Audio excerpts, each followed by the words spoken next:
ಮೇ 26 ಸೋಮವಾರ ಜ್ಯೇಷ್ಠ ಮಾಸದ ಅಮಾವಾಸ್ಯೆಯನ್ನು ಆಚರಿಸಲಾಗುತ್ತದೆ. ಈ ಅಮಾವಾಸ್ಯೆಗೆ ದರ್ಶ ಅಮಾವಾಸ್ಯೆ ಎಂದು ಕೂಡ ಕರೆಯುತ್ತಾರೆ. ಅದರಲ್ಲೂ ವಿಶೇಷವಾಗಿ ಅಮಾವಾಸ್ಯೆ ಸೋಮವಾರ ಬಂದರೆ ಅದನ್ನು ಸೋಮಾವತಿ ಅಮಾವಾಸ್ಯೆ ಎಂದು ಕರೆಯುತ್ತಾರೆ. ಅಮಾವಾಸ್ಯೆ ತಿಥಿ ಸಮಯ ಮೇ 26ರ ಬೆಳಗಿನ ಜಾವ 12 ಗಂಟೆ 11 ನಿಮಿಷಕ್ಕೆ ಪ್ರಾರಂಭವಾಗಿ ಮೇ 27ರ ರಾತ್ರಿ 8 ಗಂಟೆ 31 ನಿಮಿಷಕ್ಕೆ ಮುಕ್ತಾಯವಾಗುತ್ತದೆ. ಕೆಲವು ಕಡೆ ಈ ಜ್ಯೇಷ್ಠ ಅಮಾವಾಸ್ಯೆಯನ್ನು ಮೇ 27 ಮಂಗಳವಾರ ಕೂಡ ಆಚರಿಸುತ್ತಾರೆ. ಈ ದಿನ ಮಹಿಳೆಯರು ಪತಿಯ ದೀರ್ಘಾಯುಷ್ಯಕ್ಕಾಗಿ ಉಪವಾಸ ಮಾಡಿ ಶಿವನನ್ನು ಪೂಜಿಸಿ ತಾಯಿ ಲಕ್ಷ್ಮಿಯನ್ನು ಆರಾಧಿಸುತ್ತಾರೆ. ಈ ದಿನ ಶಿವ ವಿಷ್ಣು ಸಮೇತ ತಾಯಿ ಲಕ್ಷ್ಮೀ ದೇವಿಯನ್ನು ಪೂಜಿಸುವುದರ ಜೊತೆಗೆ ಪೂರ್ವಜರಿಗೂ ತರ್ಪಣವನ್ನು ನೀಡುತ್ತಾರೆ. ಹಿಂದೂ ಧರ್ಮದಲ್ಲಿ ಸೋಮಾವತಿ ಅಮಾವಾಸ್ಯೆಯನ್ನು ಬಹಳ ವಿಶೇಷವೆಂದು ಹೇಳುತ್ತಾರೆ. ಈ ದಿನ ಪೂರ್ವಜರ ಶ್ರಾದ್ದ ಮಾಡುವುದು, ಪಿಂಡದಾನ ಮಾಡುವುದಕ್ಕೆ ವಿಶೇಷ ಮಹತ್ವ ಹೊಂದಿದೆ. ಈ ದಿನದಂದು ಪಿಂಡದಾನ ಮಾಡುವುದರಿಂದ ಪೂರ್ವಜರಿಂದ ಮೋಕ್ಷ ಸಿಗುತ್ತದೆ ಮತ್ತು ಆ ಹಿರಿಯರ ಆಶೀರ್ವಾದವನ್ನು ಪಡೆಯಬಹುದು ಎನ್ನುವ ನಂಬಿಕೆ ಪುರಾಣ ಕಾಲದಿಂದಲೂ ಬಂದಿದೆ. ಸೋಮಾವತಿ ಅಮಾವಾಸ್ಯೆಯ ದಿನದಂದು ಪಿಂಡದಾನ ಮಾಡುವುದರಿಂದ ಪೂರ್ವಜರು ಮೋಕ್ಷವನ್ನು ಪಡೆಯುತ್ತಾರೆ. ಅವರ ಸಂತತಿ ಪಿತೃದೋಷದಿಂದ ಮುಕ್ತರಾಗುತ್ತಾರೆ. ಕಿರಿಯರಿಗೆ ಜೀವನದಲ್ಲಿ ಸಂತೋಷ ಮತ್ತು ಸಮೃದ್ಧಿಯನ್ನು ಕರುಣಿಸುತ್ತಾರೆ. ಇದಲ್ಲದೆ ಜೀವನದಲ್ಲಿ ಬರುವ ಸಮಸ್ಯೆಗಳಿಂದ ಪರಿಹಾರ ಸಿಗುತ್ತದೆ. ಸೋಮಾವತಿ ಅಮಾವಾಸ್ಯೆ ಬರುವುದೇ ಬಹಳ ಅಪರೂಪ. ಅಂದರೆ ಸೋಮಾವತಿ ಅಮಾವಾಸ್ಯೆಯು ವರ್ಷದಲ್ಲಿ ಒಂದೆರಡು ಬಾರಿ ಮಾತ್ರ ಬರುತ್ತದೆ. ಈ ದಿನ ಬಹಳ ಶ್ರೇಷ್ಠವಾದ ದಿನ. ಹಾಗಾಗಿ ಮೇ 26 ಸೋಮವಾರ ಸಾಧ್ಯವಾದರೆ ಶಿವನ ದೇವಸ್ಥಾನಕ್ಕೆ ಹೋಗಿ ಚಂಡಿ ಪ್ರದಕ್ಷಿಣೆಯನ್ನು ಹಾಕಿದರೆ ಒಳ್ಳೆಯದು. ಸಾಧ್ಯವಿಲ್ಲವೆಂದಾದರೆ ಶಿವನ ದೇವಾಲಯದಲ್ಲಿ ನಿಮ್ಮ ಶಕ್ತಿಗೆ ಅನುಸಾರವಾಗಿ ಸಣ್ಣ ಪುಟ್ಟ ಸೇವೆಗಳನ್ನು ಮಾಡಿದರೆ ಒಳ್ಳೆಯ ಫಲಗಳು ಪ್ರಾಪ್ತಿಯಾಗುತ್ತದೆ. ಅಮಾವಾಸ್ಯೆಯು ಸೋಮವಾರದ ದಿನ ಬಂದು ಸೋಮಾವತಿ ಅಮಾವಾಸ್ಯೆ ಬಂದಾಗ ತಮಗೆ ಗೊತ್ತಿಲ್ಲದೆ ದೇಗುಲದಲ್ಲಿ ಒಮ್ಮೆ ಕಾಗೆಗಳು ಶಿವಲಿಂಗದ ಸುತ್ತ ಪ್ರದಕ್ಷಿಣೆ ಹಾಕುತ್ತಾರೆ. ಹೀಗೆ ಪ್ರದಕ್ಷಿಣೆ ಹಾಕಿದ್ದಕ್ಕೆ ಮುಂದಿನ ಜನ್ಮದಲ್ಲಿ ಆ ಕಾಗೆಗಳು ಶಿವನ ಪ್ರಮಥಗಣಗಳಲ್ಲಿ ಸ್ಥಾನವನ್ನು ಪಡೆದಿದ್ದಾರೆ ಎಂದು ಕಾಶಿಖಂಡದಲ್ಲಿ ಬಹಳ ವಿಶೇಷವಾಗಿ ವರ್ಣಿಸಿದ್ದಾರೆ. ಹಾಗೆಯೇ ಶಿವಪುರಾಣದಲ್ಲಿ ಒಂದು ಕಪ್ಪು ಇರುವೆ ತಿಳಿಯದೆ ಹಾಗೆ ಶಿವಲಿಂಗದ ಸುತ್ತ ಪ್ರದಕ್ಷಿಣೆ ಹಾಕುತ್ತದೆ. ಹೀಗೆ ಸೋಮವಾರ ಅಮಾವಾಸ್ಯೆಯ ದಿನ ಪ್ರದಕ್ಷಿಣೆ ಹಾಕಿದ ಆ ಕಪ್ಪು ಇರುವೆಯು ಮರು ಜನ್ಮದಲ್ಲಿ ಕಾಶಿಯ ರಾಜಕುಮಾರನಾಗಿ ಜನ್ಮ ಪಡೆದು ಭೋಗ ಭಾಗ್ಯವನ್ನು ಪಡೆದುಕೊಂಡಿತ್ತು ಎಂದು ಶಿವಪುರಾಣದ ರುದ್ರಾಧ್ಯಾಯದಲ್ಲಿ ಉಲ್ಲೇಖಿಸಲಾಗಿದೆ. ಅಂದರೆ ಕಾಗೆಗಳು ಶಿವನ ಸುತ್ತ ಪ್ರದಕ್ಷಿಣೆ ಹಾಕಿ ಶಿವನ ಪ್ರಮದ ಗಣಗಳಲ್ಲಿ ಸ್ಥಾನವನ್ನು ಪಡೆದುಕೊಂಡರು. ಕಪ್ಪು ಇರುವೆಯು ಕೂಡ ಶಿವನ ಸುತ್ತ ಪ್ರದಕ್ಷಿಣೆಯನ್ನು ಹಾಕಿ ಕಾಶಿಯ ರಾಜಕುಮಾರನಾಗಿ ಜನ್ಮ ಪಡೆಯಿತು. ಇದರ ಅರ್ಥವೇನೆಂದರೆ ಶಿವನಿಗೆ ಪ್ರದಕ್ಷಿಣೆ ಹಾಕಿದರೆ ಜನ್ಮ ಜನ್ಮಗಳ ಪಾಪಗಳು ನಿವಾರಣೆ ಆಗುತ್ತದೆ ಎಂದರ್ಥ.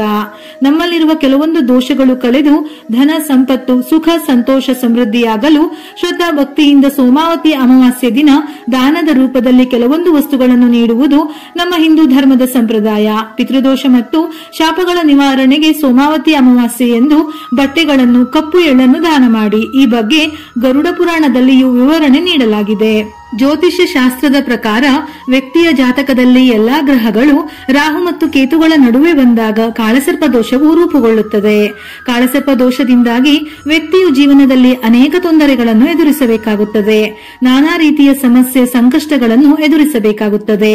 ಸೋಮಾವತಿ ಅಮಾವಾಸ್ಯೆಯ ದಿನ ಬೆಳಿಗ್ಗೆ ಶಿವನನ್ನು ಪೂಜಿಸುತ್ತಾ ರುದ್ರಾಭಿಷೇಕ ಮಾಡಿ ಅಥವಾ ದೇವಸ್ಥಾನಕ್ಕೆ ಹೋಗಿ ರುದ್ರಾಭಿಷೇಕ ಮಾಡಿಸಿ. ಇದರ ನಂತರ ಯಾತ್ರಾ ಸ್ಥಳಕ್ಕೆ ಹೋಗಿ ಬೆಳ್ಳಿಯಿಂದ ಮಾಡಿದ ಜೋಡಿ ಹಾವನ್ನು ಹರಕೆಯಾಗಿ ಅರ್ಪಿಸಿ ಅಥವಾ ಜೋಡಿ ಹಾವನ್ನು ನೀರಿನಲ್ಲಿ ತೇಲಿಬಿಟ್ಟು ಕಾಳಸರ್ಪ ದೋಷ ನಿವಾರಣೆಗಾಗಿ ಪ್ರಾರ್ಥಿಸಿ.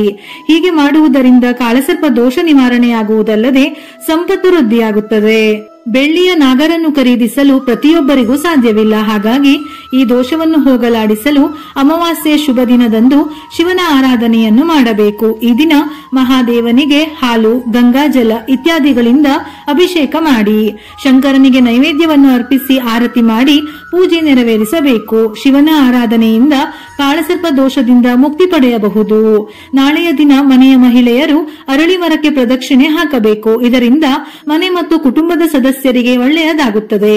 ಪ್ರದಕ್ಷಿಣೆಯನ್ನು ಹಾಕಬೇಕಿದ್ದರೆ 3, 21 ಅಥವಾ 108 ಈ ರೀತಿ ಬೆಸ ಸಂಖ್ಯೆಯಲ್ಲಿ ಪ್ರದಕ್ಷಿಣೆಯನ್ನು ಹಾಕಬೇಕು. ಪ್ರದಕ್ಷಿಣೆಯನ್ನು ಹಾಕಬೇಕಿದ್ದರೆ ಒಂದೊಂದು ಪ್ರದಕ್ಷಿಣೆ ಹಾಕುವಾಗಲೂ ಒಂದೊಂದು ಒಣ ದ್ರಾಕ್ಷಿ ಮತ್ತು ಒಣ ಖರ್ಜೂರವನ್ನು ಅರಳಿ ಮರದ ಮುಂದೆ ವೀಳ್ಯದೆಲೆಯ ಮೇಲೆ ಇಟ್ಟು ಪ್ರದಕ್ಷಿಣೆ ಹಾಕಬೇಕು. ಪ್ರದಕ್ಷಿಣೆ ಸಂಪೂರ್ಣವಾಗಿ ಮುಗಿದ ನಂತರ ಒಣ ದ್ರಾಕ್ಷಿ ಮತ್ತು ಒಣ ಖರ್ಜೂರವನ್ನು ಅಲ್ಲೇ ಇರುವವರಿಗೆ ದಾನ ನೀಡಬೇಕು. ಇದರಿಂದ ಕುಟುಂಬದ ಏಳಿಗೆ ಅಭಿವೃದ್ಧಿಯ ಜೊತೆಗೆ ಶಿವ ಮತ್ತು ವಿಷ್ಣುವಿನ ಅನುಗ್ರಹ ಪ್ರಾಪ್ತಿಯಾಗುತ್ತದೆ. ಯಾವ ವ್ಯಕ್ತಿಯ ಕುಂಡಲಿಯಲ್ಲಿ ಚಂದ್ರನು ದುರ್ಬಲವಾಗಿರುತ್ತಾನೋ ಅವರು ಹಸುವಿಗೆ ಮೊಸರು ಮತ್ತು ಅನ್ನವನ್ನು ನೀಡಬೇಕು. ಇದನ್ನು ಮಾಡುವುದರಿಂದ ಅವರು ಮಾನಸಿಕ ಶಾಂತಿಯನ್ನು ಪಡೆಯುತ್ತಾರೆ.